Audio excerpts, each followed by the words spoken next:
Crenças limitantes. O que são as crenças limitantes? Como que elas impactam a nossa vida? E como que a gente faz para eliminar ou reformular uma determinada crença que está atrapalhando o nosso caminho? Oi, sejam bem-vindos a mais um vídeo. Meu nome é Fernanda e meu objetivo aqui é te ajudar a ser um ser consciente e desperto e, com isso, viver uma vida mais plena. Primeiro, o que são as crenças limitantes? E a crença limitante, ela nada mais é do que um pensamento que foi inserido e alimentado ao longo de muitos anos, até que aquilo ali se cristalizou no consciente do indivíduo e virou uma verdade. Ou seja, quando a gente chega aqui nessa realidade, a gente chega com o nosso HD, que é a nossa mente, zerado, né? A gente obviamente traz lembranças, traz questões que estão atreladas a vidas passadas. Mas basicamente nessa realidade corrente, nessa realidade atual, a gente chega zerado, tá? Só que desde o momento zero a gente começa a receber informação, estímulo e etc. E a gente vai armazenando tudo aquilo ali naquele HD. E ao longo da vida, essas informações vão impactando aquele indivíduo nas suas escolhas, nas suas ações. E basicamente existem dois tipos de crença. A crença que vai vir do nosso sistema familiar que a gente foi inserido e criado, e as crenças de sociedade que impactam a quase todo mundo, independente de classe, raça, elas estão inseridas na sociedade como um todo. Vamos lá interpretar uma clássica de sociedade, que o indivíduo, ele nasce, precisa estudar, fazer uma faculdade, casar, ter filho e comprar uma casa. Desde que ele nasce, basicamente, ele recebe isso tanto do sistema familiar dele quanto da sociedade, do externo. Isso é uma coisa que vem de muitos anos. Só que aí o que acontece? Quando esse indivíduo vira adulto, ele entende que a única forma dele existir é se ele cumprir com aquilo ali. Se ele não cumprir com algum daqueles passos, ele não é merecedor, ele é um fracasso. Mas a verdade é, quem disse, em que momento foi dito de que essa é a única verdade, de que esse é o único caminho? Ou seja, isso é uma crença embutida de sociedade. A questão toda tá que a gente não se questiona, que inclusive foi o vídeo anterior que eu fiz, que eu vou colocar aqui em algum lugar. A importância da gente se permitir questionar. Você entende que se eu não permito me questionar, eu não vou conseguir nem perceber que aquilo ali talvez é uma crença, que é onde é um grande ponto. Por quê? Que é onde a gente tem uma pegadinha disso. Se eu interpreto alguma coisa como uma crença, eu entendo que eu tenho o poder de mudar, o poder de alterar, porque aquilo ali é uma crença. Agora, se eu escolho olhar determinada coisa como uma verdade, você entende que verdade é verdade? Você percebe o peso de diferença aqui? Eu acho ou sinto que eu não tenho poder de mudar essa verdade. E aí é onde está essa parte que pega muito a gente, porque a gente não se permite questionar. A partir do momento que a gente não se permite questionar, a gente não vai chegar no ponto de perceber que aquilo ali é uma crença. A gente vai continuar levando aquilo ali como uma verdade.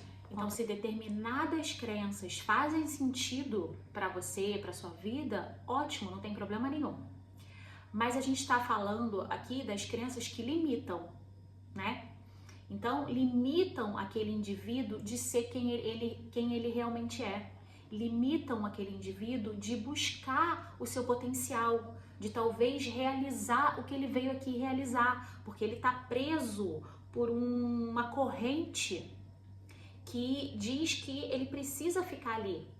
E como todos nós, seres humanos, temos uma necessidade de nos sentir aceitos, nos sentir amados, sentir que a gente faz parte, muitas vezes a gente deixa de lado todas as outras coisas, mesmo em detrimento da nossa realização e da nossa felicidade, em prol de fazer parte do todo. Porque se o todo está me dizendo que é assim que eu devo me comportar, talvez deva ser assim que eu devo me comportar. Talvez eu devo estar maluco, eu devo ter problema. E aí começa essas vozes internas. Então a primeira coisa que eu quero que vocês façam é coloque ali no papel aonde você quer chegar. Pode ser uma coisa, o teu objetivo final, total, ou pode ser só uma coisa que você está almejando ali a curto prazo. Você percebe que o caminho nem é tão longo para aquilo ali. Às vezes a gente está falando de 3 degraus, mas nem esses 3 degraus a pessoa consegue andar, ela consegue dar esse passo, ou seja, tem coisas ali que estão bloqueando ela. Você escreve aonde que você consegue se visualizar, tá? Uma hora que você tem aquilo ali, você vai ver o espaço do teu eu aqui até aquela sua versão. E você vai se perguntar, ok, o que está me impossibilitando ou inviabilizando que eu chegue aqui, desse momento atual? Possivelmente vai vir manifestado através de medos, resistência. Então, tudo isso vai dar sinal para a gente começar a interpretar que possíveis crenças estão te segurando aqui. Porque se você quer chegar aqui, o que está te inviabilizando de chegar aqui é absolutamente a sua crença, a sua cabeça. Não tem nada daqui até esse ponto que você quer. Nada. Não tem nenhuma força te inviabilizando aqui. É só o seu consciente. E esses exercícios são fundamentais pelo fato que a gente não consegue mudar ou alterar absolutamente nada se a gente não tiver consciência do que é. Então, a gente precisa fazer a identificação. Então, quando você colocar aquilo ali no papel, que é o lugar que você quer chegar, e você vai ver esse espaço, você vai ter que fazer a identificação do porquê que você não está chegando ali. Por quê? O que é que está te segurando? Pode ser medo do fracasso, medo da não aceitação, medo do julgamento. O que é? Identifica aquilo ali, porque aquilo ali é o primeiro passo para você começar a fazer a dissolução dessa crença. Vou trazer um exemplo pessoal aqui para dar um pouco de vida a essa reflexão e a esse exercício. Desde pequena, eu sempre tive um espírito muito empreendedor. A pessoa que tem características de empreendedor, ela sempre vai ter um pouco mais de liderança. Ou, por exemplo, eu fazia pulseirinha para vender na escola. Eu estava sempre na liderança do time de vôlei, ou era eu que criava a coreografia de final do ano da dança. Então sempre teve essas características desde pequena. Ok, fiquei adulta, né? Vivi minha vida. Quando eu comecei fundo no meu processo de autoconhecimento, eu comecei, na verdade, a identificar de que, de fato, eu estava aqui para ser empreendedora, num sentido de trabalhar para mim mesmo. Mas eu não estava, eu estava trabalhando para outras empresas.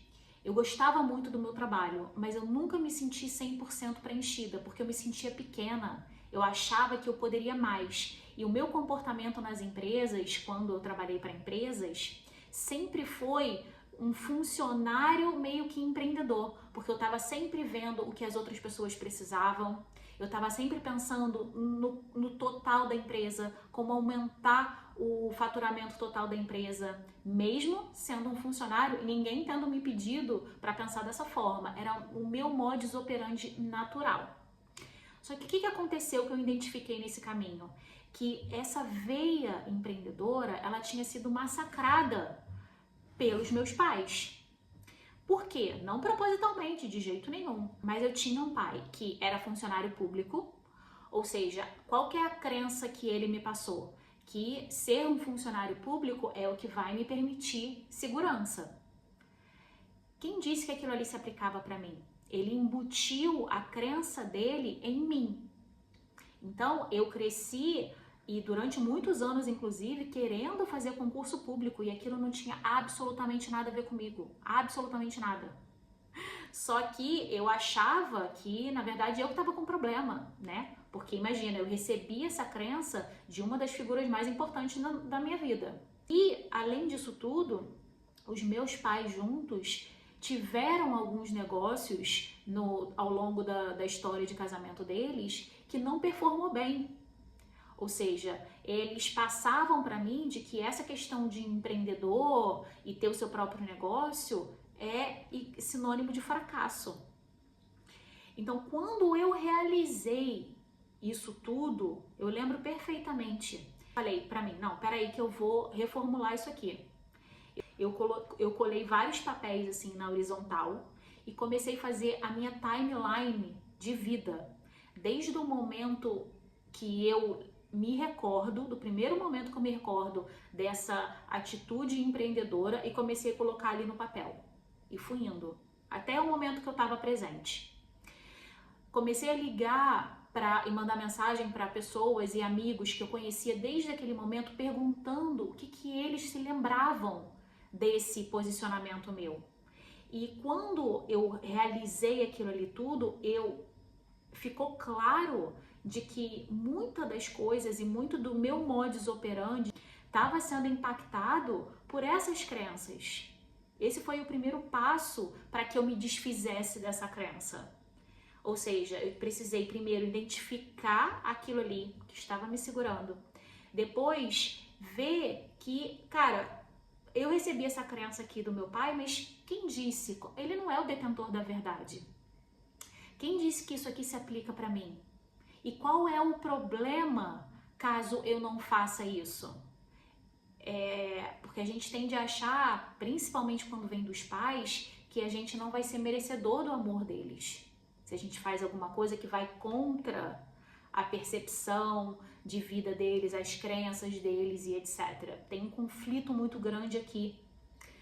Então, perceber e identificar foi o primeiro passo, para que eu tivesse clareza e falasse, opa, na verdade isso aqui não é uma verdade escrita em pedra. Isso aqui é simplesmente crenças que foram colocadas, e aí vai estar no meu papel seguir aquilo ali, continuar levando aquilo ali como uma verdade ou não.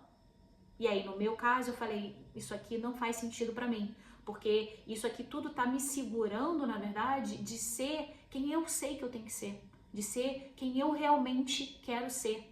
E só essa identificação vai simplesmente fazer com que desapareça a sua crença? Não, né? Tem que lembrar que aquilo ali foi alimentado e está enraizado muito forte no teu consciente. Mas aí, esse passo da identificação é o primeiro. Porque é como se fosse a gente abre um espaço dentro da gente, como se fosse que tô conseguindo dar um respiro fundo. E aí fala, opa, deixa eu ver aqui, deixa eu reformular a minha percepção sobre isso, deixa eu de repente reavaliar o meu caminho para ver se está alinhado com o que eu quero ou não. Então vamos lá. O primeiro passo é você identificar o que é que está te atrapalhando de chegar nesse teu objetivo que você quer. Quais que são os medos, quais que são as resistências que estão aqui. O segundo é você se perguntar da onde veio aquilo. Quem que disse aquilo ali? Que aquilo ali é uma verdade, né? Foram seus pais? Foram seus avós? Foram amigos? Mas fazer essa identificação desses dois principais pontos é o que vai te ajudar com que você possa começar a trabalhar naquela dissolução. Por quê? Porque o teu consciente, a partir daquele momento, vai começar a ver aquilo ali como uma crença. Vai deixar de ver aquilo ali como verdade. E aí, tudo vai mudar. Lembrando, o meu objetivo aqui é que você seja um ser empoderado de si mesmo. Que você viva a sua verdade. O que eu desejo para você é o que eu desejo para mim. Que a gente consiga expressar o que a nossa alma veio aqui expressar. E não o que o externo nos diz se é certo ou não. Porque o nosso potencial reside nessa individualidade única de cada um, nessa autenticidade, que muitas vezes é massacrada por conta das crenças limitantes embutidas na gente. Então eu quero te ajudar a se liberar disso tudo, a soltar essas amarras para encontrar e viver a sua verdade.